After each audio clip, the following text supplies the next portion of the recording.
If you have accidentally deleted screenshots, photos, or videos from your Galaxy S25 Ultra or Plus and immediately regretted it, the good news is there is a way to get them back.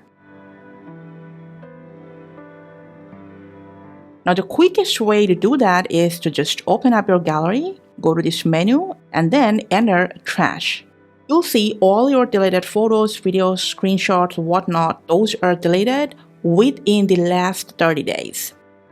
Now, there are a couple of more ways, like from My Files and also from the device's storage settings, that you can find and access all your deleted photos and videos.